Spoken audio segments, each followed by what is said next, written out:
I'm Jo, welcoming you back to the Clifford Studios YouTube channel. And today we've got 25 minutes of mat Pilates focusing on the upper body. So like I've said, if you've done any of my other videos, mat Pilates especially, it's really hard to separate just one section of the body and work on it with mat Pilates because everything else is usually having to work quite hard too. So just these 25 minutes are going to focus on a little bit of strengthening, a little bit of opening and mobility, and just a couple of exercises that are kind of the opposite movements to ones that you might be doing in your everyday life. So hopefully we'll feel nice and open afterwards, and maybe a little bit of an ache tomorrow. I'm rubbing my triceps because I know what's coming. Okay, so we're starting kneeling. I'm going to show you from the side. I have really bad knees just from years of not doing mat Pilates and dancing and running. So I find kneeling quite difficult, but it is a good position for this ribcage closure that we're going to start with. You don't need to use that, and if you do have bad knees and you want to use a cushion, that will do exactly the same job. So we're starting with those legs together, bottoms on top of our heels, arms are just hanging by our sides naturally. We're going to inhale, exhale, close down the ribs. 2 more times. Widen the ribs, pushing them out to the side. Exhale, close the ribs. So we really don't want to be filling up the top of the chest. We're inhaling. Exhale, we're closing the bottom of the ribs, feeling like you're squeezing all the air out of a balloon. We're going to add the arms. So we're going to inhale and reach our arms forward and up by our ears. So we're starting to use our shoulder girdle. We're going to reach the arms forward and down on the exhale. A very simple movement. Inhale, widen those ribs out to the side, but try and keep the ribs from popping out. Exhale, reach the arms forward and down. You can always change the breathing pattern if it's something that doesn't suit you. What's really important is that you breathe to help your movement. So if you prefer to exhale on the way up to help engage your ribs, to keep them connected, please do. Last time, inhaling up and exhaling down. So it's just a nice movement. You're going to go up and hold. Nice movement to just wake up and find the area we're working on today, that shoulder girdle. So you're going to hold it here. You're going to take your left hand down to the side, about halfway. So not right by your knees, not right by your bottoms. And you're going to go for a side reach. So we're reaching out. Again, lots of scope to go into a back bend or rounding the spine here. So you can see I've got my fingertips just on the floor there. I hope you can see anyway. You might have your hand totally flat, or you might get to that flat position once we've been here for a while. We're going to come up, we're going to go to the other side. So we're going to reach the left arm up, place that hand down again, halfway down between the knees and the hips, reaching out, so finding that length from the rib to the hip, but really try and push away. So the left hip is really grounding down into your heel, you'll block your cushion. And coming back up to the top again, coming to our seated position. So we're going to cross legs first. It's up to you which leg you cross in front. We'll probably all have a favourite. If you're really super open in your hips, you might be able to stack one foot on top of the knee. I won't be doing that. And you can always still sit on your block if that's easier. We're going to take our palms forward and we're going to glue our elbows into the side of our ribs, and our palms are flat. It's called dumbwaiter for a reason. From here, we're going to just imagine we've got strings coming out of the middle finger, and we're just going to be shooting those strings out to the side. I don't mean strings, do you know what I mean? I mean like Spider-Man. So they come from the wrists though, and then coming back in again. So we're opening out again. A really simple movement. So that's what I meant when I talk. We're not necessarily strengthening. We're more focusing in on particular areas. So I want my shoulder blades to squeeze together on my spine without my ribs flaring. Excuse me. I'm going to show you from the side as well. So we're squeezing the shoulders together and then coming back, and really feel free to kind of push it, but being conscious all the time of those ribs so you get a little bit of an abdominal connection. Once you've got this movement, feel free to do it with a band, so you're adding resistance. It's usually used as a rehab movement if anyone has any shoulder injuries or rotator cuff injuries. Okay, we're going to do one more for me, just opening up, good, and closing. You're going to stretch your legs out in front now. Again, I know that people might have not be able to stretch those legs out in front. Grab a cushion or a bolster or put something underneath the knees there, just so that you can sit with your legs outstretched somehow. So it might not just be that high, it might just be a little bit of support, or if you're happy keeping the legs out straight, then please do. We're going to find our sit bones, so those knobbly bits of our bottoms, and we're going to actively stack our ribs on top of them, our shoulders on top of them. We're going to start with a closed chain that we're going to create with our own body. So hands on elbows, shoulders down away from the ears. We breathe in. Exhale, we're going to rotate our ribs to the left, and the shoulders and elbows stay in front of our chest at all times. So I could make it look like I'm going further by just pushing my arms around, but nothing's happening here. And really that's what I want to focus on. We're going to inhale back to the center and exhale round to the right, keeping those shoulders and elbows in line all the time with our chest. So they have the ability to move independently, but for this exercise, we're not going to allow them to do that. We're going to do that 2 more times. Now you've got the upper body moving, I want you to focus on the lower body, making sure that one foot isn't protruding longer than the other, which would indicate that your hips are moving as well, when I really just want that upper body to move. So this is a nice twisting movement, which also works our obliques, and we come back to the center. Now you can stick with that for 4 more, or you can try slightly more advanced, stretching our arms out. Now you've really got to imagine your arms are in plaster casts now, so they can't move from here. We breathe in, exhale, the movement comes from the ribs are moving, so the arms look like they're moving behind and in front of you.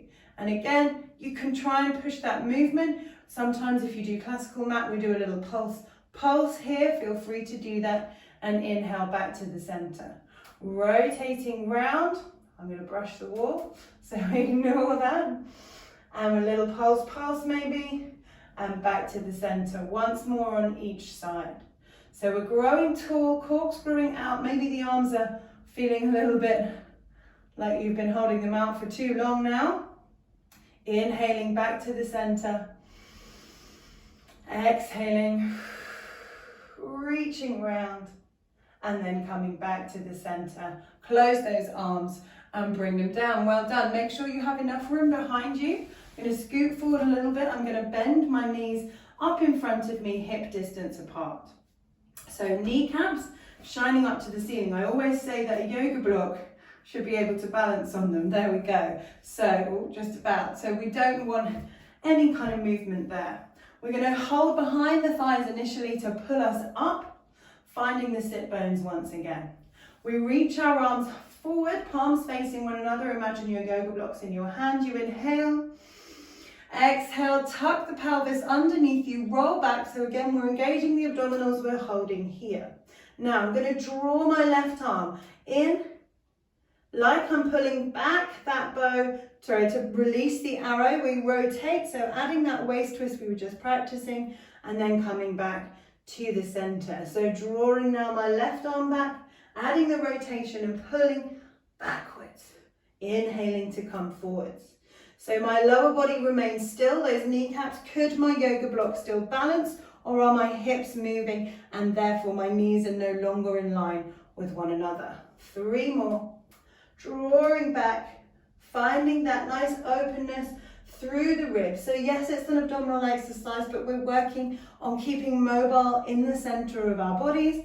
This twist movement, whenever we reach behind us, we want to do it safely.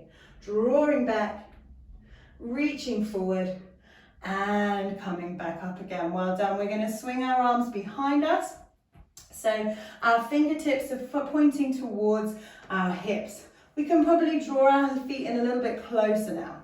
What's really important is that we open the chest. Remember the movement from our dumb waiter, shoulder blades squeezed together, but no flaring or popping of the ribs. We go to our tricep dips with our bottoms on the floor. So here we think about trying to press our elbows towards one another.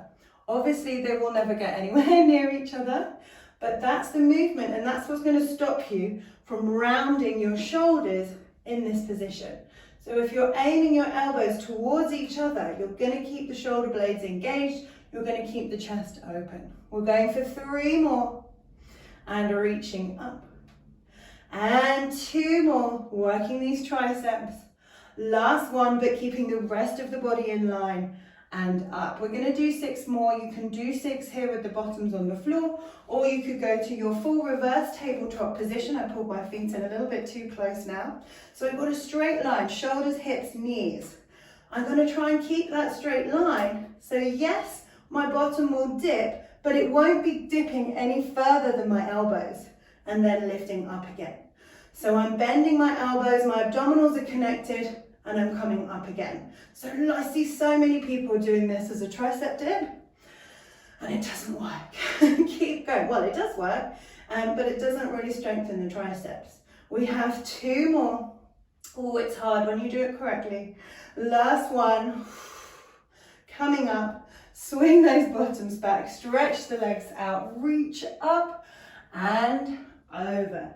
Nod that head, breathing in. Exhaling. Last variation in our tricep dips.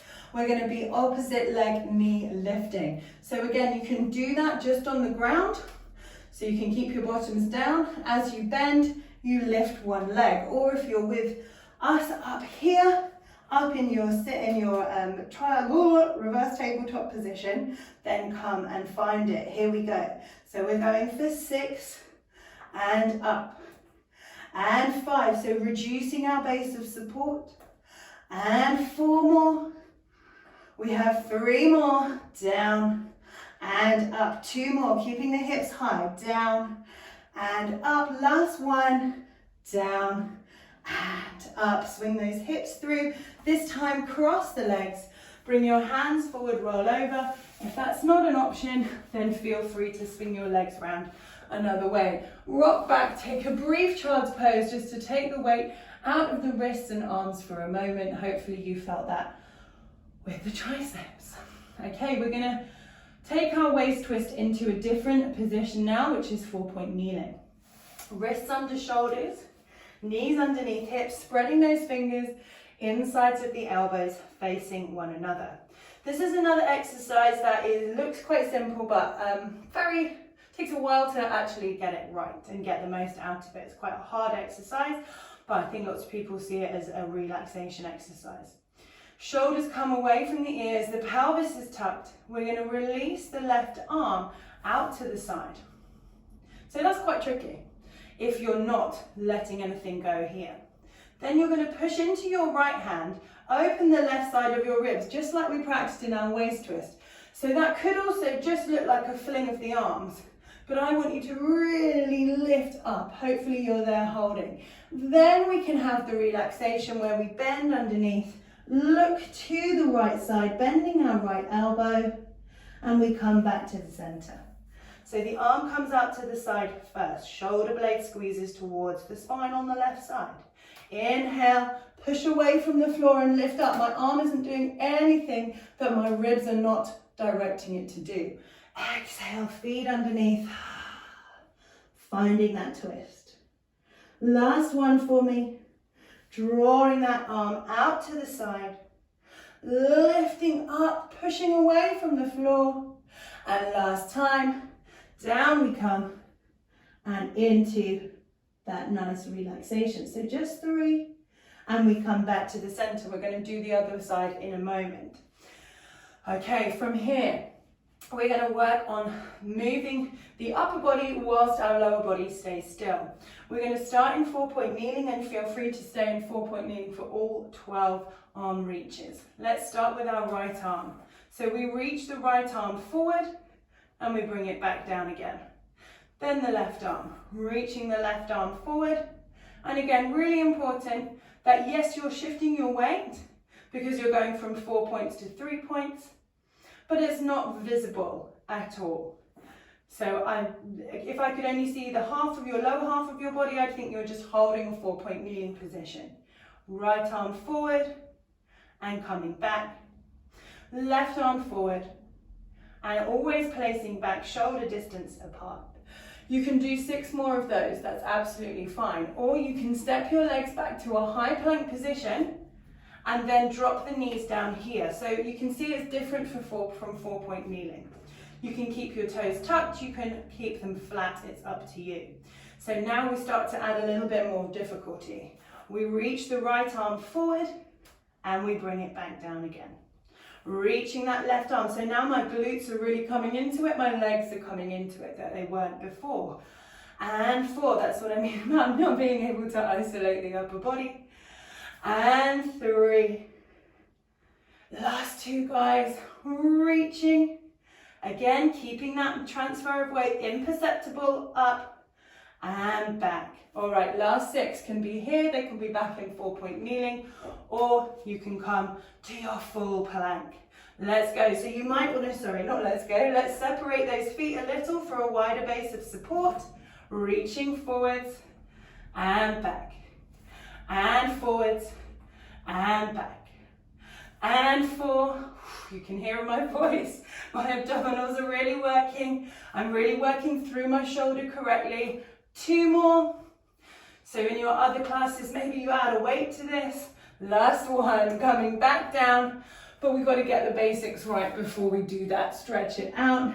Find the child's pose. Relaxing. Breathing in. So maybe the heart rate got up a little bit there. Breathing. And let's come back to 4-point kneeling again. Give the wrists a little shake out. That's it. If you do have wrist problems, you can always fold your mat over so that the angle isn't quite so sort of 90. Maybe it comes a little bit longer, a bit further than 90, and therefore it's not quite so intense. That's it. Or you can get one of the very thin yoga blocks, which you can always put your hands onto for any wrist problems, or just a thin book. So we're going to use our right arm now, re-establishing the knees under the hips, the pelvis tucked, the spine pushed up between the shoulder blades. We release the right arm out to the side. Exhale, feed it underneath, reaching under, and lovely. Push off through the floor with the left arm. Come back to our 4-point kneeling position. Maybe we can flow it. Take our arm out to the side. You can still see those fingers in your peripheral vision. Push that left hand down as you look up to the right hand. Make sure you can always see it. And then we come back down. Good. These are great movements if you do lots of desk work. Coming up because you just don't get this kind of movement. Inhale. Reaching the arm up. And exhale, feeding it underneath for me. Well done. Really nice. Good. And coming back to the center. Let's lie ourselves all the way down, coming to our prone position. And we're going to have our hands underneath our heads. So bringing that forehead down for me. We're going to separate the hands. And we're going to make sure that the feet are mat distance apart. The quads are switched on, the pelvis is tucked. So we're doing upper body, we're doing the upper back right now, going into some extension work. We're going to inhale, widening our ribs. Exhale, with both hands still on the ground, we're going to slide our nose in between those fingers, lifting it up. So we're looking down at our fingertips. From here, we're then going to shine the chest forward, and our head automatically comes a little further away. I don't need to move my chin. That would be a neck extension rather than an upper back extension. Then we lower it back down to the floor. Now you might want to stick with that, that's fine. We breathe in. Exhale, collect those ribs together, and then maybe we bring the right hand up, connected to the forehead. It's called salute for a reason, so we add weight to the upper body. And then we roll back down. Into the inhale, exhale, nose first, then that hand comes up, we're shining the chest forward, we're not just releasing in the lower back, We keep stretching the legs out and tucking the pelvis, which seems so counterintuitive, I know. We do one more on each side. Inhaling, exhaling, tucking the pelvis, gathering the ribs, lengthening the crown of the head forward, shoulders away from the ears, and lowering back down. Breathing in, exhale, keep those legs stretching out, shine the chest forward, lovely, and coming down for me. Now, last two, we take both arms up with us, breathing in, exhale, connecting the abdominals, reaching forward, elbows stay lifted, we don't let them flop, we don't let our shoulders come up, and we lower back down. Don't worry if you're not going as high as me, I have a mobile back, not necessarily a strong one. Inhaling, exhaling, sliding the nose forward, tucking the pelvis, really connecting and lifting up. We're going to hold it here.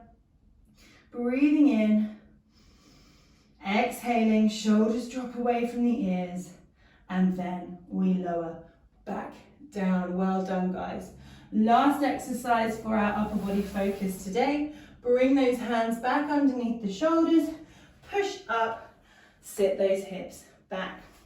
So we're back in 4-point kneeling. We've got that joyful of all exercises, a push up. We're going to combine it with our waist twist and our arm reaches. There's a real finisher. We take our legs back to a high plank position, then we drop the knees down, untuck the toes. So tricep push up. We're going to bend our elbows in, tuck them into our waist like we did for dumb waiter, and push up. We're going to release the right hand up, transferring the weight like we did with our arm reaches, waist twisting like we've done in thread the needle and in seated, and come back down. Bend at the elbows, chest to floor maybe, and we push back up again. Transfer, really press that left knee down to the floor though, as you change that movement into a circle. Let's go 4 more times. Bend at the elbows down, and coming up. Reach the right arm forward and around, getting right into the shoulder, like we did in ribcage closure. It all connects, you see. We build it up to these more complicated choreographic movements, but there's no need to do them until we've got the basics, or they'll be pointless. And coming round last time for me, down to the triceps and up, reaching up and around. Can't wait to get back to my child's pose position. And we are done for today. As always in these 25 minutes, I don't do like a big stretch at the end. And you can always hop on to my full 30-minute stretch video. I'm going to be adding some 10-minute stretches as well for each kind of area of the body as well as we go. So yes, all finished for today. If you want to do regular classes, then head over to cliffordstudios.co.uk, and we have about 20 online or on-demand classes per week that happen every week, either streamed from our studio in London or online from our teachers' homes or their own studios. And when it's not locked down, we also have classes in studio in London, though that's obviously probably not something that everyone watching these videos will do. So if you're new to it, you can pay £5 for a 5-day trial pass, and you can get unlimited classes in those 5 days. So you can always, on that last day, book a couple of on-demand to keep you going for the next couple of days. And obviously then if you like what you saw, what you did, both with me and with the rest of my teachers, then you can carry on. But yeah, I'll be keeping uploading stuff to YouTube, so just enjoy. Thank you very much.